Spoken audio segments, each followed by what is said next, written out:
नमस्ते दोस्तों, मैं सम्राट चौधरी और आप देख रहे हैं मेरे चैनल इंडी वर्ल्ड एंटरटेनमेंट को। तो आज एकदम बिल्कुल एक अलग देश से रिपोर्ट है, जहां पे यूजुअली बहुत कम ही वीडियोस है मेरे चैनल में ब्राजील मीडिया से। बट आज ब्राजील मीडिया की जो ये रिपोर्ट थी, मतलब सच में दिल जीत लिया मेरा। इतना कंस्ट्रक्टिव और इतना अच्छा रिव्यू मैंने शायद ही किसी चैनल में देखा होगा।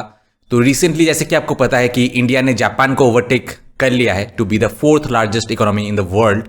और जनरली जो है कि हर जगह पे एक ही टाइप का रिपोर्ट है कि ये हुआ तो क्या हुआ, स्टैंडर्ड ऑफ लिविंग ये है, स्टैंडर्ड ऑफ लिविंग वो है। और ऐसा भी नहीं कि इंडिया को इस चीज में इंप्रूव करना है। वो लोग सीधे तौर पे बोल देंगे कि इंडिया ने जो किया है इसका कोई मतलब नहीं बनता, ये जो अचीवमेंट है ये कोई अचीवमेंट है नहीं और इससे कुछ साबित नहीं होता। मतलब जो मिर्ची लगने वाली, जो जलने वाली बात है ना, उस टाइप की रिपोर्टिंग होता है।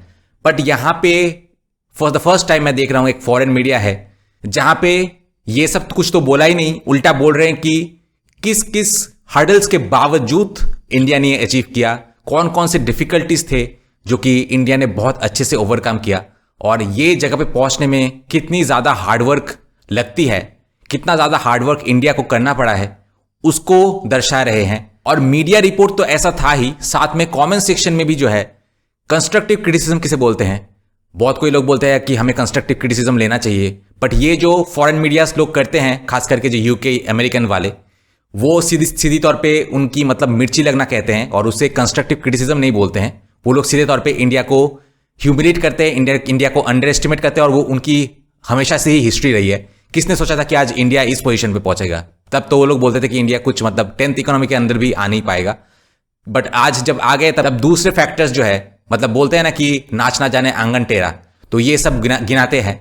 लेकिन यहां पे जैसे कमेंटर्स ने कहा है, ज्यादातर कमेंट्स तो 80% पॉजिटिव ही है, और जिन्होंने थोड़ी बहुत क्रिटिसिज्म की है, क्रिटिसिज्म भी इस तरीके से कि इंडिया ने हर चीज अचीव कर लिया है, अब बस स्टैंडर्ड ऑफ लिविंग सबके लिए थोड़ा ज्यादा हो जाए, रिच और पुअर में जो इनइक्वालिटी है वो कम हो जाए, तो इंडिया मतलब सर्वगुण संपन्न हो जाएगा। ऑलरेडी जो अचीव किया है वो तो बहुत कुछ है ही, लेकिन साथ में अगर ये चीज हो जाए तो एकदम हर चीज परफेक्ट हो जाएगा, जो कि 80% 70% परफेक्ट है, लेकिन अगर ये चीज हो जाए तो 100% परफेक्ट हो जाएगा। इस टाइप के जो कमेंट्स है वहां वो कमेंट्स देखने को मिलेगा। तो इससे कहते हैं कंस्ट्रक्टिव क्रिटिसिज्म, जो कि we are always open to. तो एनीवेज चलिए आज का वीडियो देखते हैं, काफी मजा आएगा ये वीडियो देखने में, और साथ ही कमेंट सेक्शन में जो है काफी मजा आएगा। So let's start.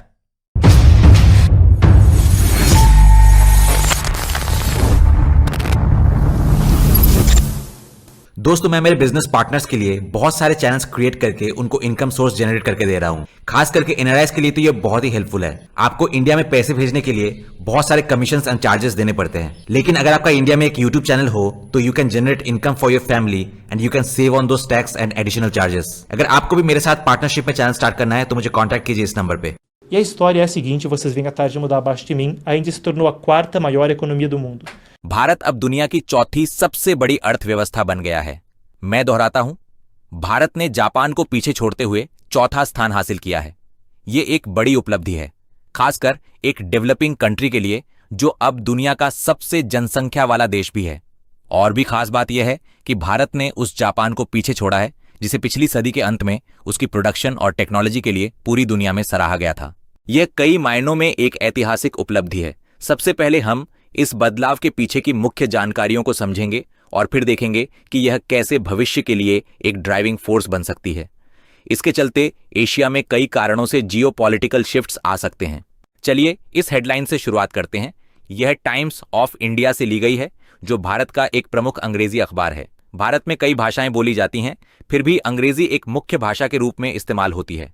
हेडलाइन में लिखा है, भारत ने जापान को पीछे छोड़कर दुनिया की चौथी सबसे बड़ी अर्थव्यवस्था बन गई है। Uma economia de 4 trilhões, contei de tatu, de dólares enquanto falo. E esses não são meus dados, esses são dados. यह बात नीति आयोग के सीईओ ने कही है, जो भारत सरकार से जुड़ा एक थिंक टैंक है। उन्होंने यह जानकारी आईएमएफ के आंकड़ों के आधार पर दी। उनके शब्द थे, जैसे ही मैं बोल रहा हूं, भारत दुनिया की चौथी सबसे बड़ी अर्थव्यवस्था बन चुका है।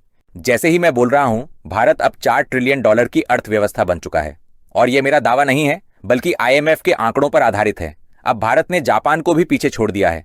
अगर हम 2014 की बात करें, यानी करीब 10 साल पहले, उस समय भारत 10वें स्थान पर था। तब से अब तक भारत ने लगातार तरक्की की और आज चौथी सबसे बड़ी अर्थव्यवस्था बन चुका है। यह उपलब्धि कई वजहों से मिली है, जैसे कि लगातार आर्थिक विकास, टैक्स सिस्टम में बदलाव, प्रोसेसेस का डिजिटलाइजेशन और टेक्नोलॉजी में सुधार। साथ ही राजनीतिक माहौल भी इसमें एक बड़ी भूमिका निभाता है। इस पूरे समय के दौरान प्रधानमंत्री नरेंद्र मोदी ने देश का नेतृत्व किया है और यह सफलता उनके लिए राजनीतिक रूप से फायदेमंद मानी जा रही है। यह एक ऐसा आंकड़ा है जो राजनीति में असर डालता है। रीसेंट सर्वेस के अनुसार भारत की नॉमिनल जीडीपी 2025 में $4.27 ट्रिलियन होने की उम्मीद है। यह 2014 में दर्ज $2 ट्रिलियन से दोगुना से भी ज्यादा है, जो पिछले दशक में नरेंद्र मोदी के सत्ता में आने के बाद हुआ है। इस तेजी से बढ़ोतरी को समझने के लिए कुछ और आंकड़े भी हैं जिन पर हम आगे बात करेंगे। Desde 2014, as projeções da FMI indicam crescimento de 6,2% e 6,5%. Bharat की ग्रोथ रेट लगातार ग्लोबल एवरेज से ऊपर रही है। वित्तीय वर्ष 2023 से 24 में देश की वास्तविक जीडीपी ग्रोथ 8.2% रही, जबकि दुनिया का औसत केवल 3.3% था। भारत ने दुनिया का सबसे अधिक जनसंख्या वाला देश बनकर चीन को पीछे छोड़ दिया। 2009 से 2023 के बीच गुड्स के एक्सपोर्ट से होने वाला प्रॉफिट दोगुना से भी ज्यादा हो गया। भारत का ग्लोबल एक्सपोर्ट्स में हिस्सा केवल एक दशक में 2.9% से बढ़कर 4.3% हो गया है। 2014 के बाद से IMF ने अगले 2 वर्षों के लिए 6.2% और 6.5% की ग्रोथ रेट का अनुमान लगाया है, जो इस मजबूत ग्रोथ ट्रेंड को बनाए रखेगा। आइए इसे बेहतर समझने के लिए शीर्ष 10 देशों की सूची देखें और उनके नेताओं को जानें। ब्राजील इस लिस्ट में 10वें स्थान पर है। अमेरिका, चीन और जर्मनी ऐसे 3 देश हैं जिनकी अर्थव्यवस्था अब भी भारत से बड़ी है। भारत ने जापान को पीछे छोड़ दिया है, इसके बाद फ्रांस, इटली, कनाडा और यूनाइटेड किंगडम जैसे यूरोपीय देशों को। अंत में ब्राजील इस लिस्ट को 10वें स्थान पर पूरा करता है। A questão da pirâmide etária da China e a gente foi a fundo sobre a questão da demografia. Agora eu quero que a gente dê passo para trás, dê zoom out. Bharat की स्थिति 2014 से लेकर आज तक न केवल GDP की संख्या में बल्कि रैंकिंग में भी लगभग समान है। यह दुनिया का सबसे तेज बढ़ता हुआ देश है, जिसकी इकोनॉमिक ग्रोथ रेट ईयरली 7% से ऊपर है। हालांकि मैन्युफैक्चरिंग का हिस्सा जीडीपी में केवल 17.2% है। फिर भी भारत मैन्युफैक्चरिंग सेक्टर को मजबूत करने के लिए क्लियर एफर्ट्स कर रहा है। दुनिया का सबसे ज्यादा जनसंख्या वाला देश, जिसकी एज पिरामिड और ह्यूमन रिसोर्सेज ऐसे हैं, उसके पास 10 मुख्य अर्थव्यवस्थाओं में सबसे अनुकूल स्थिति है लगातार विकास करते रहने के लिए। यहाँ पेंशन, बुजुर्गों की देखभाल और बच्चों की परवरिश का बोझ भी बाकी देशों से कम है, जो अक्सर दूसरे देशों की प्रगति को धीमा करता है। ये एक सच्चाई है। इन आंकड़ों के खिलाफ कोई तर्क नहीं है। इन 10 बड़ी अर्थव्यवस्थाओं में भारत की एज सिचुएशन सोशल सिक्योरिटी के लिहाज से सबसे बेहतर है, और यही चीज एक बड़े मैक्रो जियोपॉलिटिकल साइकिल का हिस्सा है। जब हम मैक्रो जियोपॉलिटिकल की बात करते हैं तो उसमें छोटे छोटे माइक्रो जियोपॉलिटिकल साइकिल भी आती है, लेकिन भारत की ये डेमोग्राफिक एडवांटेज एक लॉन्ग टर्म ट्रेंड का संकेत देती है, यानी वो बड़े रुझान जो पीढ़ी दर पीढ़ी चलते हैं। जब हम इन बदलावों को देखते हैं तो भारत की एज पिरामिड बहुत ही अनुकूल दिखाई देती है। दरअसल दुनिया की 10 सबसे बड़ी इकोनॉमीज में भारत की पॉपुलेशन सिचुएशन सबसे बेहतर है। Chinesa ou japonesa se torna mais e mais velha, ou mesmo a alemã, que claro também tem a questão migratória e tem outras questões a ser dialogadas quanto a Europa. यह भारत को आगे भी विकास करने का मौका देता है, जबकि चीन, जापान और यहां तक कि जर्मनी जैसे देशों की आबादी बूढ़ी होती जा रही है। यूरोप को भी प्रवास और कई अन्य जटिल मुद्दों का सामना करना पड़ता है, लेकिन भारत की एज सिचुएशन इसे स्पष्ट रूप से आगे रखती है। लेकिन कुल मिलाकर अनुमान यह है कि भारत जर्मनी को भी पीछे छोड़ सकता है और आने वाले वर्षों में तीसरी सबसे बड़ी अर्थव्यवस्था बन सकता है, अगर IMF की भविष्यवाणियां सही साबित होती हैं। यह भारत के लिए इकोनॉमिक पर्सपेक्टिव से एक बहुत ही एनकरेजिंग इमेज है। हालांकि स्थिति को बहुत ज्यादा सरल नहीं बनाया जा सकता। यह सब कुछ ऐसे अहम पहलुओं पर भी निर्भर करता है, जैसे infrastructure, educational systems, political systems, economic framework, tax system और डिजिटल प्रोसेसेस। इसलिए हालात को ज्यादा सरल बनाकर नहीं देखा जा सकता। लेकिन जब हम डेमोग्राफिक पिरामिड को देखते हैं तो अब भी हालात भारत के पक्ष में नजर आते हैं। भारत अब उस स्तर के बहुत करीब है जिसे रिप्लेसमेंट रेट कहा जाता है, जहां हर कपल के औसतन 2.1 बच्चे होते हैं। इसमें से 0.1 इसलिए जोड़ा जाता है क्योंकि कुछ बच्चों की कम उम्र में मृत्यु हो जाती है या वे ऐसे स्तर तक नहीं पहुंच पाते जहां वे इकोनॉमिकली प्रोडक्टिव बन सकें। भारत की फर्टिलिटी रेट 1.9 है, जो रिप्लेसमेंट रेट से थोड़ी कम है, लेकिन फिर भी भारत की डेमोग्राफिक सिचुएशन बहुत फेवरेबल है। तो अभी का परिदृश्य यही है। हालांकि अब चलिए इस पर एक अलग नजरिए से बात करते हैं। हमने पहले मैक्रो जियोपॉलिटिकल साइकिल की बात की थी, अब भारत के उदय को उस ब्रॉडर जियोपॉलिटिकल लेंस से समझते हैं। Disso dessa perspectiva. यह मैप हमें साउथ एशिया और इंडियन ओशन रीजन की स्थिति को बेहतर समझने में मदद करता है। आप साफ देख सकते हैं कि भारत की पेनिनसुला सिचुएशन क्या है और कैसे भारत इस पूरे रीजन के सेंटर में स्थित है। अगर हम straight of Malacca, Cambodia, Malaysia और दूसरी तरफ पाकिस्तान, ग्वादर, कराची की बात करें तो ये सभी बंदरगाहें चीन के प्रभाव में हैं। इसे ही स्ट्रिंग ऑफ पर्ल्स स्ट्रेटेजी कहा जाता है, जहां इंडियन पेनिनसुला के चारों ओर चीन समर्थित बंदरगाह बनाए जा रहे हैं और ऐसा कई रणनीतिक और आर्थिक कारणों से हो रहा है।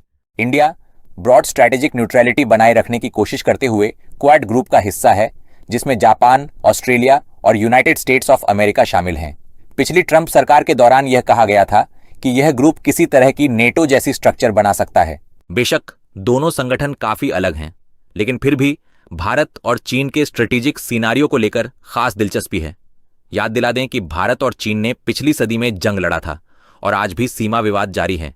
यही वजह है कि बंदरगाहों को लेकर रणनीतिक तनाव आज भी एक गंभीर मुद्दा बना हुआ है। Quando esses dois países lutaram uma guerra, a Índia, com esse cenário em termos de população e economia, Bharat की जनसंख्या और आर्थिक स्थिति को देखकर यह एशिया में अमेरिका और उसके सहयोगियों के लिए स्ट्रेटेजिक पोजीशन से बहुत महत्वपूर्ण है और नक्शे में दिखता हुआ लाल बिंदु यह दिखाता है कि यह साझेदारी कितनी अहम है। यह लाल बिंदु डिएगो गार्सिया आइलैंड को दर्शाता है। वहां अमेरिका और ब्रिटेन का जॉइंट मिलिट्री बेस है, जो भारत के साथ रणनीतिक साझेदारी के लिए बहुत अहम है। यह ठिकाना इंडियन ओशन में गतिविधियों पर नजर रखने के लिए जरूरी है, खासकर चीन, ईरान जैसे देशों को लेकर। भारत की इकोनॉमिक और पॉपुलेशन सिनेरियो को देखते हुए यह देश अब रणनीतिक मामलों में और भी ज्यादा महत्वपूर्ण बनता जा रहा है। भारत के वर्ल्ड चौथे सबसे बड़े अर्थव्यवस्था बनने के साथ जुड़ी कुछ महत्वपूर्ण रणनीतिक बातों पर नजर रखी जानी चाहिए। इसी बात को भारतीय अधिकारी कहते हैं। IMF के डेटा के आधार पर हम इस मुद्दे पर लगातार नजर बनाए हुए हैं। em termos do Oceano Índico.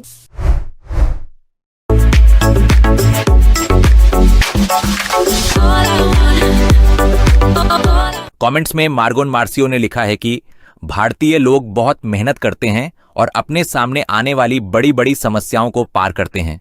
उसके बाद एलियस ब्रागा ने लिखा है कि इंडियंस को बधाई, वे एक बहुत ही योग्य और मेहनती लोग हैं। उसके बाद नानाल सौबीम ने लिखा है कि यह कोई हैरानी की बात नहीं है, लेकिन यह उम्मीद से कहीं जल्दी हो गया।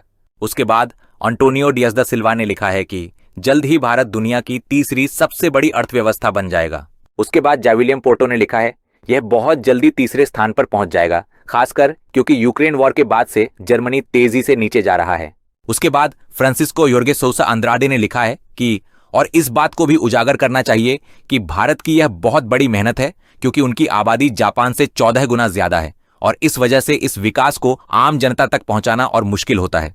उसके बाद फेरेरा सेट्टी ने लिखा है इस तरह की कमेंट्स देखकर और कुछ लोग खुद को दुनिया की सबसे बड़ी अर्थव्यवस्था बनता देखना चाहते हैं। क्यों ना हम पहले खुद को देखें, शायद हम अपनी देरी का कारण समझ जाएं। लोग सामान्य सी बात भी नहीं समझ पा रहे, भारत चौथी सबसे बड़ी अर्थव्यवस्था बन गया है। बस यही तथ्य है। अब बाकी समस्याएं अलग चुनौतियां हैं जिन्हें पार करना है, और मुझे लगता है कि चौथे स्थान पर रहकर उन्हें पार करना 10वें स्थान की तुलना में आसान है। उसके बाद राफेल कार्मो ने लिखा है कि जर्मनी को पीछे छोड़ना भी बस एक पल का काम होगा। उसके बाद फ्रांसिस्को पस्क्वाले ने लिखा है कि इंडियंस को बधाई, यह इकोनॉमिक और जियोपॉलिटिकल से जुड़ी एक महत्वपूर्ण खबर है। 2011 में भारत दुनिया की 10वीं अर्थव्यवस्था था और ब्राजील 6वीं। अब 2025 में गलत और बेढंगी नीतियों की वजह से ब्राजील बढ़ नहीं पाया और 10वें स्थान पर है, जबकि भारत अब चौथे स्थान पर है और भारत ने चांद पर एक यान और रोवर भी भेजा। ये दिखाता है कि कैसे कम्युनिस्ट और समाजवादी सोच ने ब्राजील को नुकसान पहुंचाया है। उसके बाद शुभम ने लिखा है मोदीफाइड भारत। उसके बाद एड्रियानो यूरियल एस डोस सांटोस ने लिखा है कि चीन और भारत नॉमिनल जीडीपी के हिसाब से जर्मनी को भी पीछे छोड़कर दुनिया की दूसरी और तीसरी सबसे बड़ी अर्थव्यवस्थाएं बननी ही थीं, क्योंकि इनकी आबादी बहुत बड़ी है। उसके बाद अकोस्टा ने लिखा है कि ये एज पिरामिड, जब मैं स्कूल में था तब ऐसा पिरामिड भारत के लिए सबसे खराब स्थिति मानी जाती थी और आज यही सबसे अच्छी मानी जा रही है। उसके बाद वीडियो ओलास पाराओ इनिम ग्रेटिस ने लिखा है कि उन्होंने इंडस्ट्रियल पॉलिसी अपनाई और यही नतीजा है। दाएं सोचने वाले लोग कहते हैं कि बस शिक्षा में निवेश करो और नाई, वेटर, माली भी 4 गुना ज्यादा उत्पादक हो जाएंगे। मैं न तो दाएं हूं और न ही बाएं, मैं केवल प्रैक्टिकल बेनिफिट में विश्वास करता हूं। उसके बाद जोआओ दानिएलो लिवेरा को इम्ब्रेक ने लिखा है कि भारत, ब्राजील, तुर्की, सऊदी अरब, अर्जेंटीना, थाईलैंड और वियतनाम, इन सभी के पास इस ट्रेड बैटल के दौर में एक सुनहरा मौका है। जो भी इस मौके का सही इस्तेमाल करेगा वह बहुत तेजी से आगे बढ़ेगा। हालांकि भारत पहले से ही तेजी से विकास कर रहा था और विकसित देशों जैसी जनसंख्या समस्याएं भी नहीं थीं। उसके बाद रेटनेशपलिया ने लिखा है कि वेस्टर्न प्रेशर अमेरिका का सामना करने और देश की संप्रभुता की रक्षा के लिए बड़ा और मजबूत बनना जरूरी है। आखिर में हीलियो विएरा दा सिल्वा ने लिखा है कि यह तो होना ही था। ज्यादा जनसंख्या वाले देशों के पास अब भी बहुत जगह है आगे बढ़ने की, जबकि कम जनसंख्या वाले और वर्तमान शक्तिशाली देश धीरे धीरे वह स्थिति खो सकते हैं।